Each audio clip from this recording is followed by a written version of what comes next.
Hi people, welcome down to the Devon Koi pond. Not such a sunny nice day today, and it's been an absolutely terrible week. We've had lots of rain this week, a good 2 inches or more.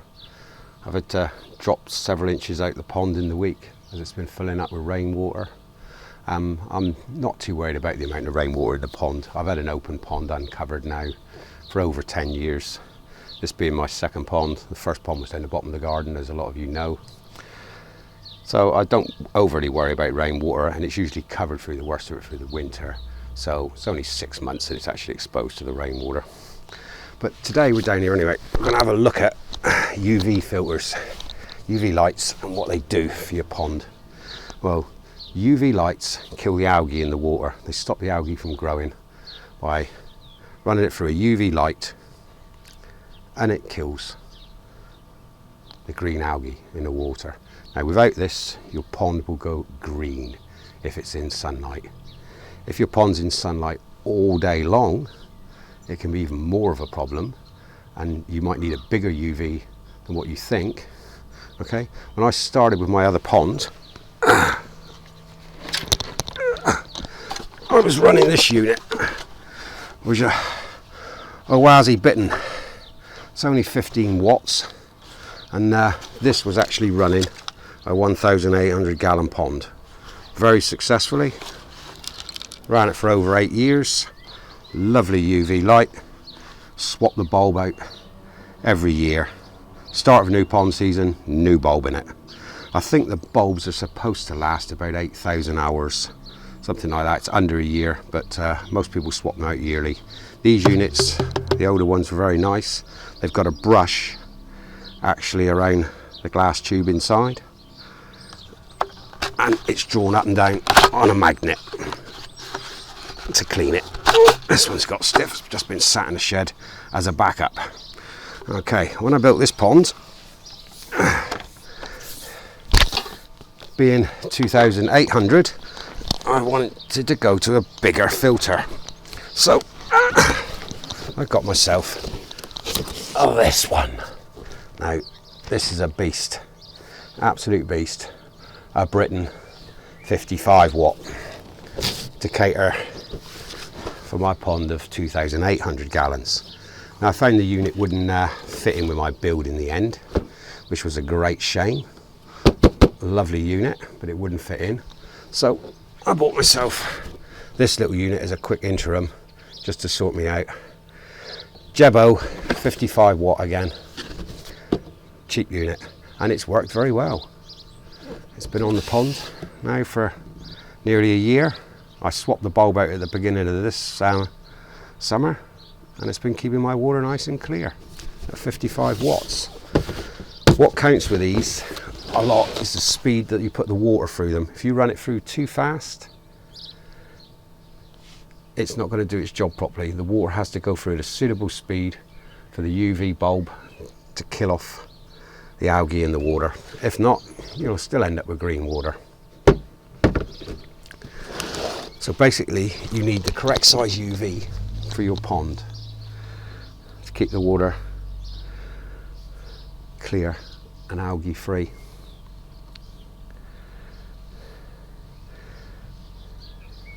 The fish today, they all seem quite happy. They had their breakfast this morning. A lot of people have been on saying about the rain this week. The fish have been happily feeding all week. I'm still waiting for them to spawn. They've been chasing each other and playing around, but no spawning as of yet. They seem to have been at it. I'll show you in the pond in a second. I've had a right trim around of the watercress. I had to take out what was in the pond. The koi just decided one day that that was it and they were going to destroy it, and they just wrecked it. It was floating all over the pond in pieces. They literally just pulled it to bits. So I pulled all that out, and I've had a trim on what's in the veg filter as well. We'll have a look over there in a second, and you can see what I've pulled around there and what it's growing like again now. I'll lob a quick few dried out shrimp in the pond, and I hope the fish will come up and you can catch a bit of them on view in a minute.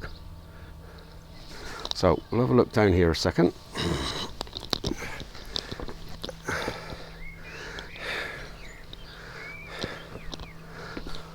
So, as you can see, the cress in the pond is gone. I've also taken out the water soldiers and put them in the veg filter up here.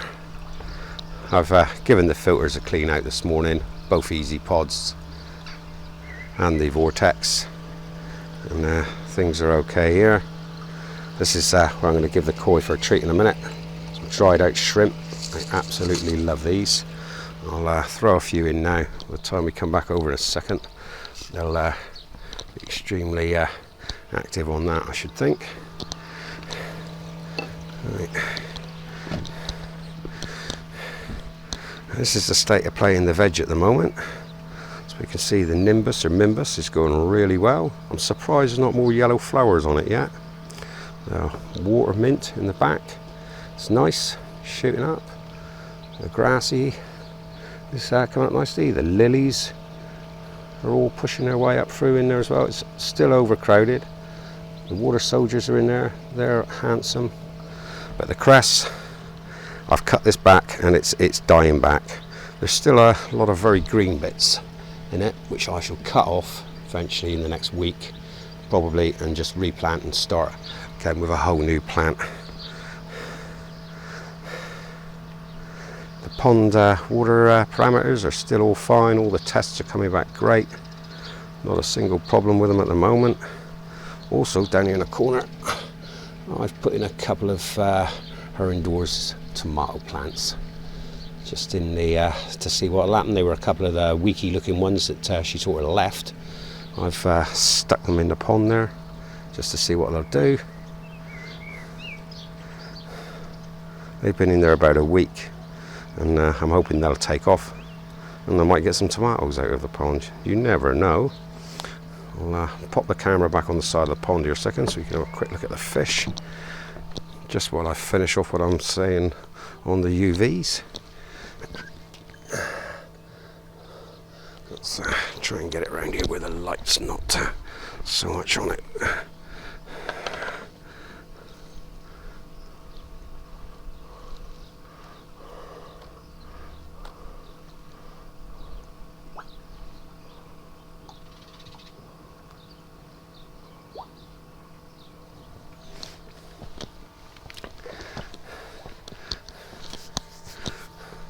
Right, the UV lights, as I was saying, they're one of the most important filters in your pond. Even if your pond is covered with a roof over the top, a UV light is still needed. You can still get algae in the pond. Just the daylight is enough to start the algae growing. Most people suffer with an algae bloom at the beginning of the summer. If their pond's been covered through the winter, they uncover it and they get an algae bloom. They also seem to get a blanket weed bloom as well. But this year I've not had an algae bloom, but I've definitely had a blanket weed bloom, which has sorted itself out now. A couple of people have asked what the two fish in the pond that aren't koi are. I've got two orth in here as well. They're 2 of 6 that I had originally left. The pair of them now are about 18 to 20 inches long. I haven't had them out for quite a while. I don't take my fish out that often.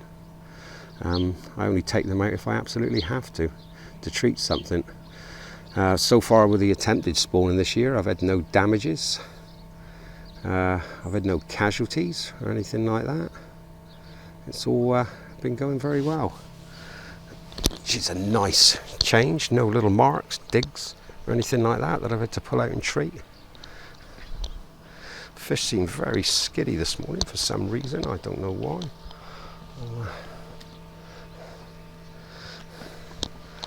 Put you back a bit closer on this side. I think the view was a bit better.